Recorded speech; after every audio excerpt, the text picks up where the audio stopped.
جمهور الاتحاد السعودي يسخر من الأهلي بعد الخسارة أمام فلومينينسي.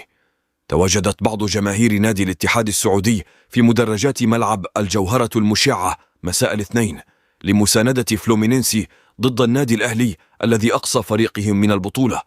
واحتفلت جماهير الاتحاد بخسارة الأهلي وتأهل فلومينينسي لنهائي المونديال، حيث رددت الجماهير التي تواجدت في ملعب المباراة هتافات ساخرة من الأهلي بعد هزيمته.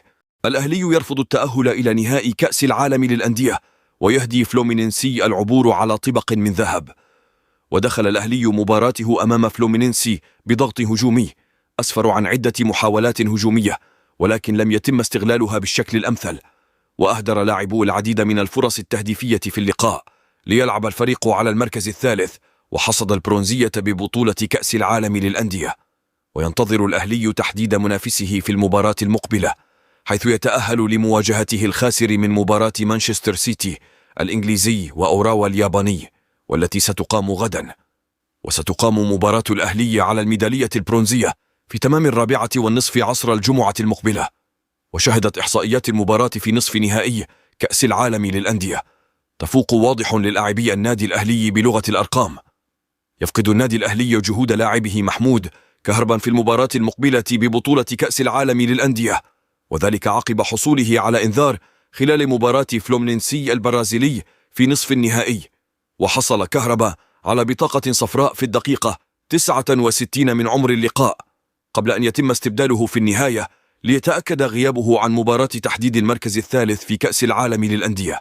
وتنص اللائحة على أن اللاعب الذي يتحصل على إنذارين في مباراتين بطولة كأس العالم للأندية فإنه يغيب عن أقرب مباراة لفريقه بعد حصوله على الإنذارين.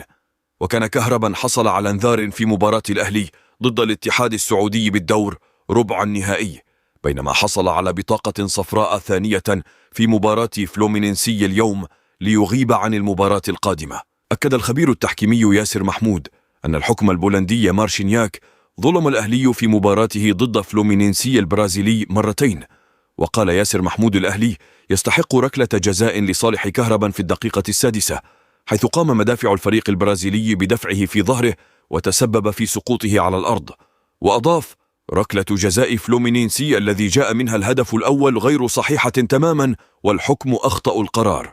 وواصل: الحكم البولندي ظلم النادي الأهلي بالفعل، وكان معياره مختلف في احتساب الأخطاء، وكان الأهلي يستحق ركلة جزاء لصالح كهربا، بينما ليس عليه أي أخطاء تستوجب ركلة جزاء ضده.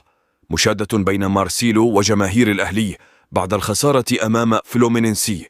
دخل مارسيلو لاعب فلومينينسي البرازيلي في مناوشات ومشادات كلامية مع جماهير النادي الأهلي بعد انتهاء مباراتهم في كأس العالم للأندية اليوم. وبعد انتهاء المباراة دخل مارسيلو في مناوشات مع جماهير النادي الأهلي في المدرجات بعد خروجه على مقاعد البدلاء.